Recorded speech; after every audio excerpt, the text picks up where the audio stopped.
I think this is the first time that I've ever worn like blue on my channel. Usually I wear, this channel actually should just be called like how many black shirts does this girl have? I have a lot, but I usually just wear black. It's funny that I'm thinking that now because I just barely, well not just barely, but a couple of hours ago I went to the post office, and the guy, there's like two people that I like talking with in the back of the post office where I drop off my things.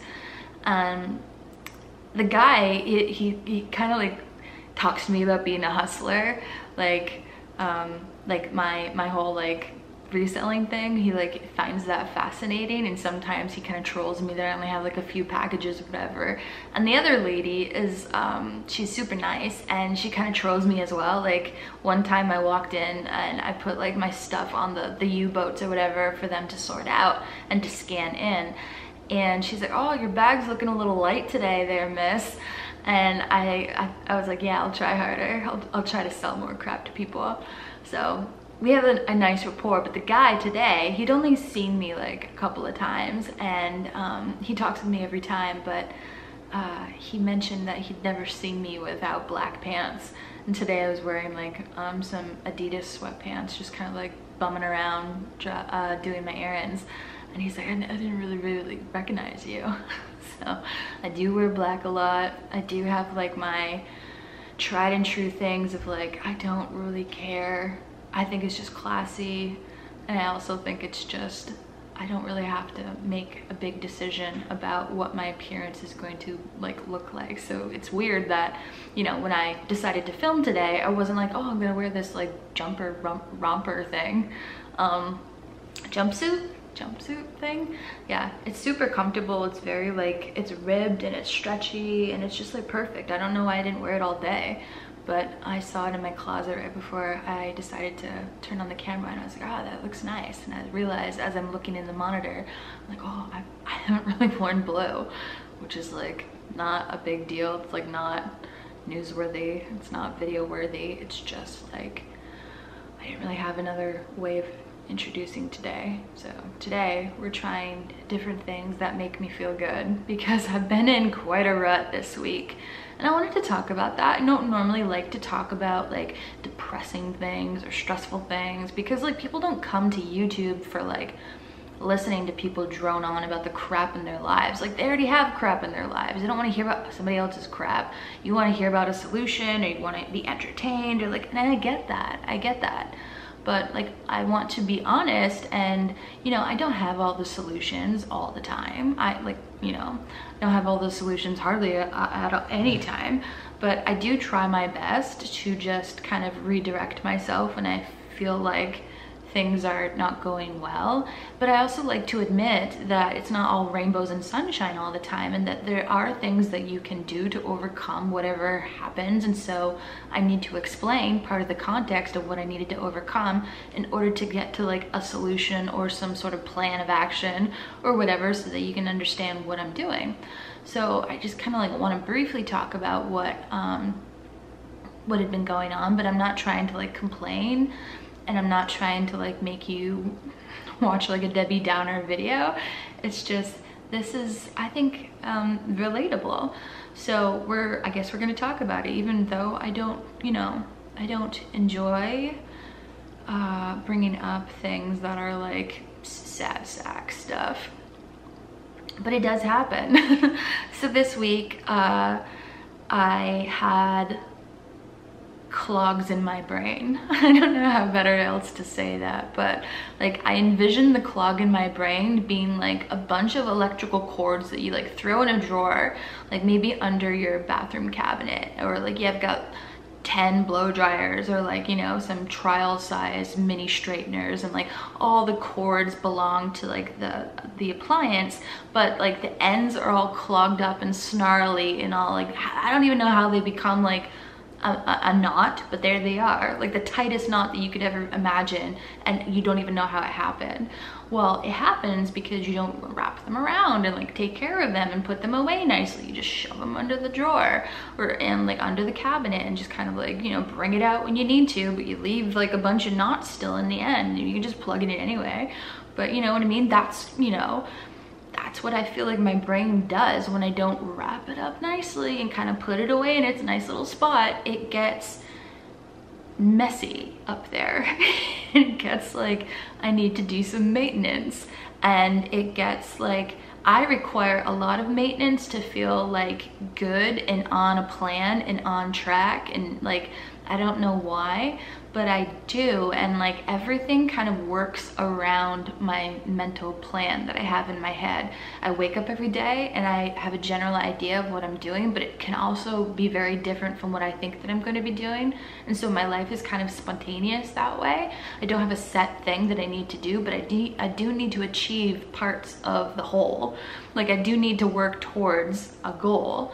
And so when I'm talking about the snarly clog that's in my brain, it's because I don't really understand what I'm working towards. Like that has kind of either been achieved or it's been set to the side because it's not achievable within this time period right now, and I need to readjust my priorities.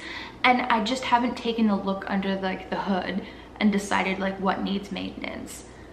So basically, so sometimes in my brain, I delay the maintenance part and I delay the sorting out part, and I just push forward, push forward, push forward, because that's what I think my life needs. But joke is on me because my body is very connected obviously with my brain, and it's like, well, Michelle, I'm going to give you no energy this week, and I'm going to give you clogged, messy, foggy brain this week, and I'm going to give you stress levels that you've never dealt with for a long time this week, and I'm going to just punish you for keeping a messy brain. And that's kind of what happened this week. So what happens to me, what manifests like that for me when I have a ton of stress, I literally feel like I've built up cortisol in my body. Stresses me out even more. I don't sleep very well. I sleep not, I don't have a lot of REM sleep. And when I do have REM sleep, I have really weird dreams of little baby sharks that like are biting me in like asylum hallways. That was like actually one of my dreams this week. So I have like bothersome dreams, and then I can't sleep all that well. And then when I'm awake, I'm exhausted from like the time of being awake to like the end point of my day. And there's like no refresh period. It's just very exhausting because I haven't sorted out stuff. It's just like a clog. So I know there's probably like better scientific words for it, but that's how it feels like, and that's how it like it turns for me. So I can go from like very motivated and I still have motivation. So it's like different than depression actually. It's like I don't have anxiety, and it's not depression. It's just like I am off my maintenance. Like it's very eye-opening to see like how far you can push yourself without fixing or organizing your snarls up there. And you know how long you can go like delaying things and piling things on top of things before you break. But there is a breaking point. Like body-wise, it happens before it happens in my mind. My mind is still like, you can go, you can achieve more, you can work towards this, you have a ton of stuff to do, and it will make me feel guilty because I'm not working towards anything because my body is so exhausted. So I wake up and I have weird dreams, and then I don't really feel like interacting with anybody, and I don't feel enjoyment, but I know why, and it's just because I need to work on things that have stressed me out. And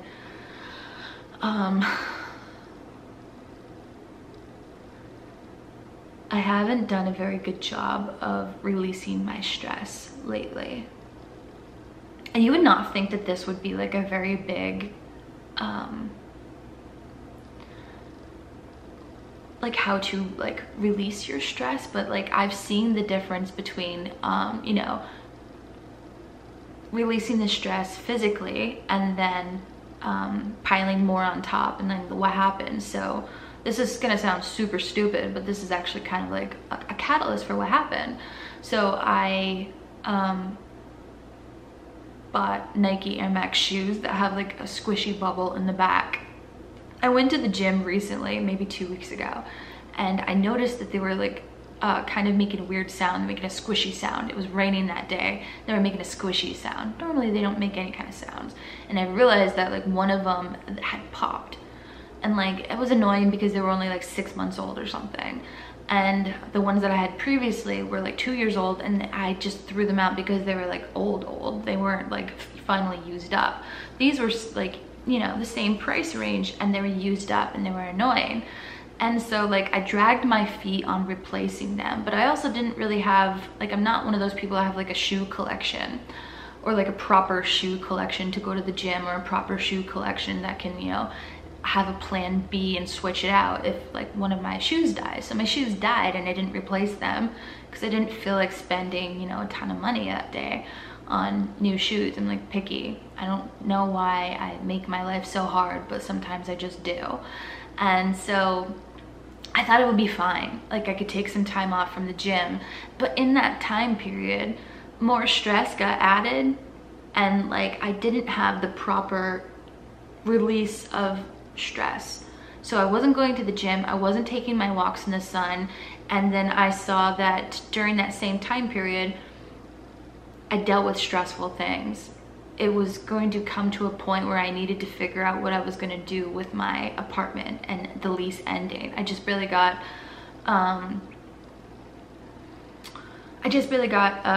a letter on my door that was like, hey, if you take this early bird special or whatever on your new lease for, you know, a renewal, we're offering you a renewal, and you have to make a decision by such and such a time, and such a time is relatively soon. I hadn't done, mind you, I hadn't done any research on if other apartments were gonna be cheaper, or if I should move to another state, like what the math was on renting U-Hauls and moving versus just staying in a place. And like, I wasn't mentally prepared to do all that because I'd been mentally preparing just to triage what was going on with my business, and then what to triage what's going on with my interpersonal relationships, of like how to manage adding people into my life, and like what happens good or bad with that, you know, like that kind of sometimes can be a full-time job when you're in the early stages of stuff. And so anyways, I had put off thinking about certain big decisions like that, but I knew they were coming, but I just didn't know like that I should deal with them kind of like right now. So anyways, the letter on my door was like, hey, here's something you should think about, and you only have a short period of time to think about it if you want to take advantage of this thing that they're offering. And so that prompted more stress, because it was like, okay, I knew I have to deal with it, but it was like, I don't know if I'm ready to deal with that. And so that little piece of information, that I have something more to deal with, but there's like a time frame in which I have to deal with it, that kind of like makes my brain snarl. That's involved with that, kind of like a tightened knot, right? It's not like a loose knot that you can just kind of, you know, spend a few minutes on, and you can kind of like loop it through and just pull out the big end that goes into the wall, and it's like all fine, and then you can tidy up your hairdryer. So like this one was like, now it's wrapped around a few appliances, and it's like, you know, I don't really know where the end of both of those things are anymore, because it's all jumbled and it's all tied into several things that I never even thought that it would be tied into. And it's like all these factors that I'm seeing now. And so that's how my brain works. It, like, I see like a stressor, but I see like the context of the stress too, and it makes it more difficult to deal with. And you would think that just like, okay, just calm the fuck down, just like, you know, do little things that will make it so that you can think about it, right? Take a big problem and break it down small, the things that you can like bite off and chew, and you know, you would eventually make the big problem deal withable. So that's nice, but like my brain was so overwhelmed with all that kind of stuff because I'd put off too many problems. So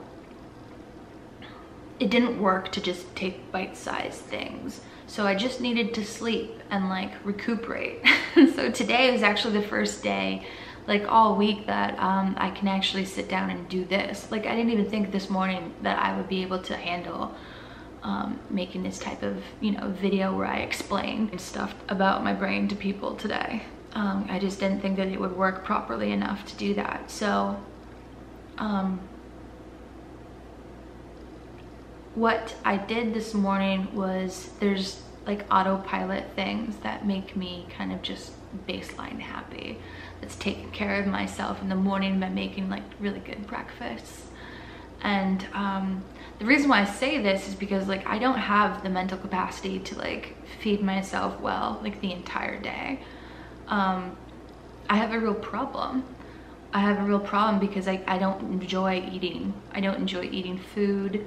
I don't enjoy shopping for food. I don't enjoy thinking about food. Ever since COVID a couple of years ago ruined my taste and smell, it's come back a little bit, but like that never really goes away. And like the joy of food has diminished so much that like I can only handle like one good nourishing kind of meal, and the rest is like I just eat like weird little snacks. Like a snack, like if I just wanted to eat picnic style food like my entire life, I'd probably be happy because I wouldn't really have to think about how to prepare something so that I could just not enjoy it, right? It's like, I don't know, I eat stuff that's very component heavy, like where it's just like one thing. Maybe it's just cut apples with like some peanut butter, like that kind of thing. It's like not a preparation of like a million ingredients, because like who the hell cares? I don't taste the nuance. Like what's the point of that? So anyways, I try really hard to make the morning a good meal, and then that helps me unclog my brain because I have that good habit. And then, you know, I didn't have enough energy to deal with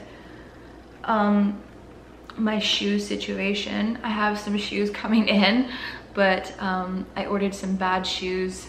They didn't fit, and so I returned them. So like my whole thing of going outside into the sun in the morning is not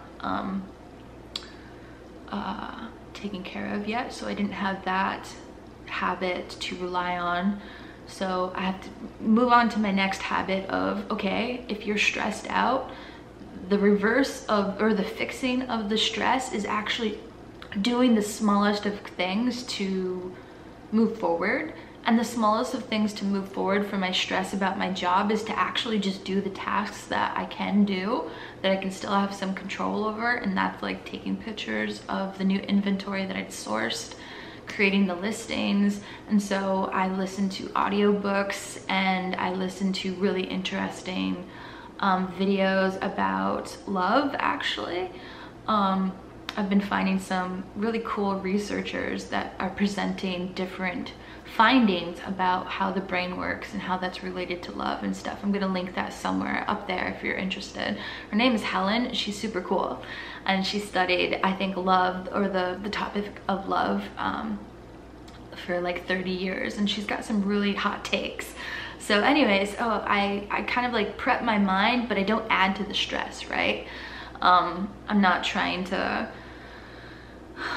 tackle each individual problem. I'm just trying to like do my daily tasks that make me feel better so that I can just get the ball rolling on being unclogged. I'm trying to find the ends of all like the snarls in my mind and just kind of like work a little bit on them by doing something, anything. Because like I said, if I'm not doing these little baby things that kind of get me out of this, I am just more tired. I literally slept until noon today, and I never sleep until noon. And it's like, again, I don't think that I'm depressed. It's just, this is what happens when my body finally shuts down and makes me realize that I need to make some changes. I need to be more careful with what I'm doing instead of just go, go, go. It allows me a stop. It like physically stops me. So bodies are cool. Bodies are really interesting, and bodies know what you can handle. Your mind will shut down, I think, before your body will, but like your body does eventually follow if you like ignored all the warning signs. So like I've been ignoring all the warning signs of my brain snarl for a while. So like the little things that I'm kind of talking about now are like a big iceberg, and it's like a tip of the iceberg kind of thing in my brain of what I have to deal with. And it's like, okay, maybe time to sort out stuff is needed. So one of the little tasks that I tried this week of how to fix this problem, because I don't want to walk around with a brain snarl. That's not enjoyable. I don't feel present. I feel brain foggy, and I feel not jittery, but I literally feel the stress in my body. And I don't want you to feel stressed as you watch this. I'm just trying to explain what it feels like and, you know, the actions behind it. But hopefully you can take my little things of my little tricks of getting out of this, because it's kind of scary. If you've never had this snarly brain thing and then gotten out of it, you kind of think that you're never gonna get out of it. Like, it could get a lot worse if you don't know how to handle it. So I don't like to let myself get that far in to whatever's going on. I like to delay things, and I like to create brain snarls, and I like to, you know, make it difficult for myself, because sometimes I just, you know, do that. I'm not the best ever at maintaining my lovely little healthy regimes or whatever, but I do see that when I don't do my basic things that I do to make myself work well, body and mind, like my routines do have a purpose, because without the purpose, this is when I get, you know, brain fog. This is when I don't feel well, and this is when I get my body being so tired that it can't even function anymore. So when I do all the things to prevent all this and like maintain my mind and my body well, I am a pretty functioning person. But even while this is happening, I feel like a pretty functioning person. It's just that my body doesn't want to participate anymore. It's like, nah, we're just gonna take like a 1,000,000-hour nap, and we're just gonna check out from the world, and that's what we're really gonna do. And so I don't have any energy, zero energy. So it was really sad. I had like a FaceTime with my bestie yesterday, and we were just so tired. We were just so tapped out of life. And so I don't think that I'm the only one that has this happen, but it might happen to me very specifically the way that I'm explaining.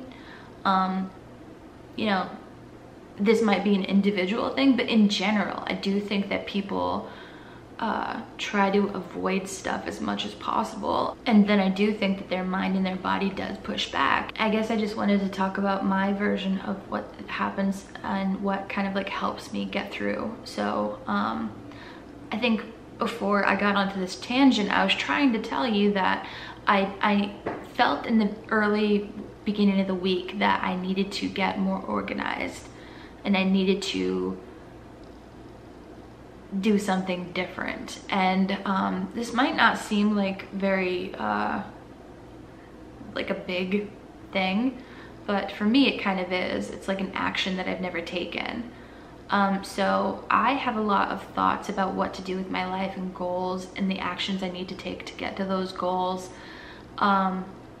I have them stored up in my head, and they're not really stored anywhere else. They're not on paper, they're not in video ideas, they're not, you know, they just live in my head. And so the maintaining of that is all done mentally. It's not visual. It's like, it's mental clutter, because it's all arranged here, and it gets reworked up there too. It gets revised mentally too. And I've recently added like 2 or 3 different things to that mental list that I was keeping in my head. And so that works fine when I have the normal amount of stuff that I know how to deal with. It doesn't work fine when I add 4 or 5 different projects and I don't really know how to complete them, or what it takes to even do them, or you know, what skills I even need to have, you know, to do them. I have a lot of unknown.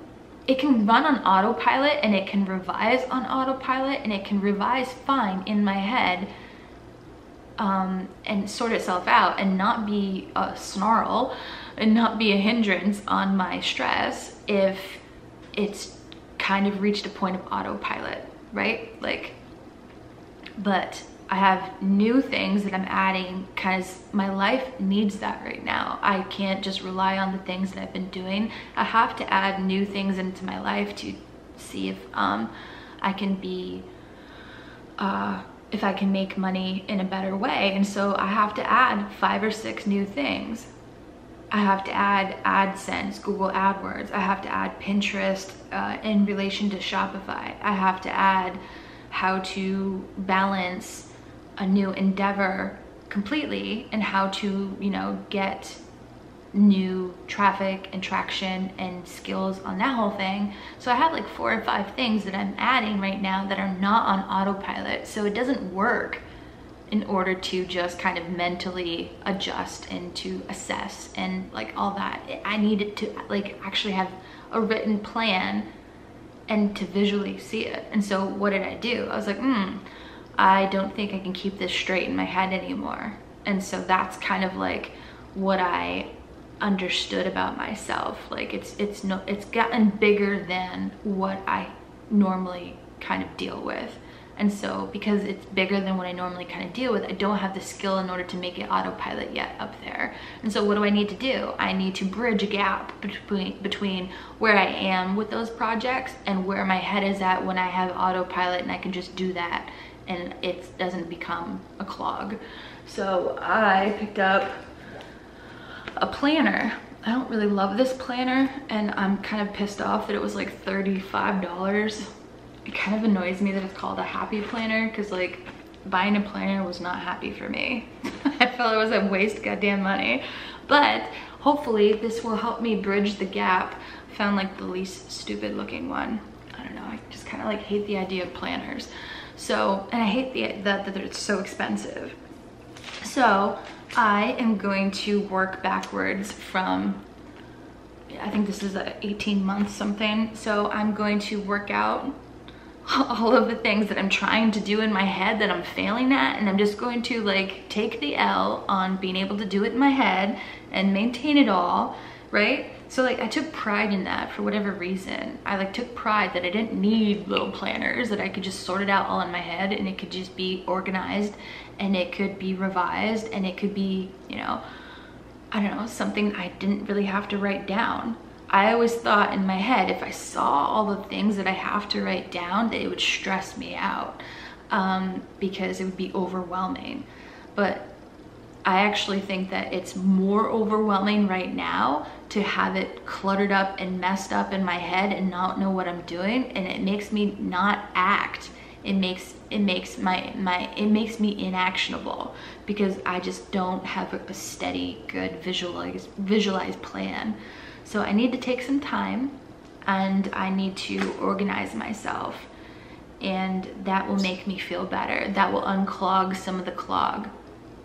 And just knowing that I have this tool with me, like I'm annoyed, yes, that I had to buy one, but like it's coming to the realization that like this will help me have action. And so like I don't have to be so high and mighty that I can't write crap down on paper, right? Like I have these weird things about myself. So we got the planner. It's gonna help me unclog myself. I have the shoes that I need to go work out and they're coming in the mail. That will help unclog myself, right? Like I could wear my Birkenstock sandals and go on like a walk. I could do that. They still work.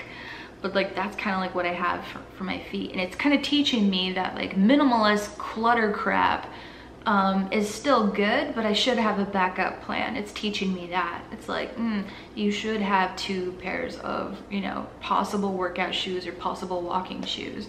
You shouldn't just rely on 1 pair, because if you don't have that 1 pair anymore, it's like kaputs for like a little while and you don't have your stress relief. Like, yeah, I could just do a bunch of like wall yoga or whatever the hell you can do in your apartment, but these are the things that I'd already worked out in my head that were enjoyable for me. And I want to make it like easiest for me to just continue on with the habits I already have rather than to create a whole new freaking system. And the system can benefit for me from like oiling it metaphorically in a maintenance way. So like I think that was really like crucial for me to understand about myself. Like, as I said, this is like maybe the third or fourth time that I've had like this whole shutdown of my body and my mind, and it just needs to reset. But I thought it was important to kind of tell you what it's like for me to do that. I do think that I need to use my tools now that I have more goals not because I wanted them, but more goals because my life needed them. And I just need to get comfortable again and build my systems up. But in the meantime, sometimes this happens where my body and my brain shut down and they don't really like what I'm doing, and they don't really react really well with the things that I added in. It's not easy, and my body and my mind hate it. So I need to just continue on with my good habits and try to limit the time that I spend messing that all up and getting back to like where it is good. So anyways, I just wanted to talk about that really quick, and I'm gonna show you now an update on my skin. I think I had like a major breakthrough point of switching to those things that I did, and I'm going to talk about that in a few minutes if you're interested. But if you're not, then thank you for watching until this point. I will see you guys in my next video next week. Hopefully I have more done. Hopefully I don't have a clogged, snarly brain anymore. And if you have a clogged, snarly brain, I'm super sorry. I can relate to you. I hope that you find little things that help you unravel stuff and make you have action again, and you just take care of yourself, because you need to get back to some sort of system that works for you. But do know that it's okay if your system is finicky or, you know, very delicate.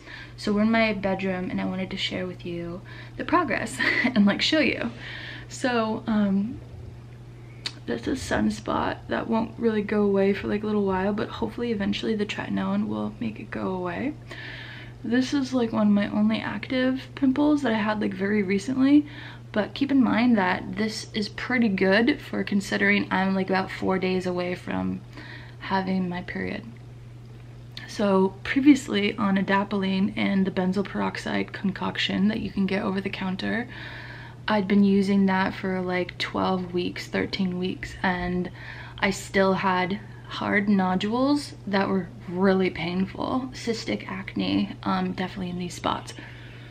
So this is them flattened. They're gone. I only have that one.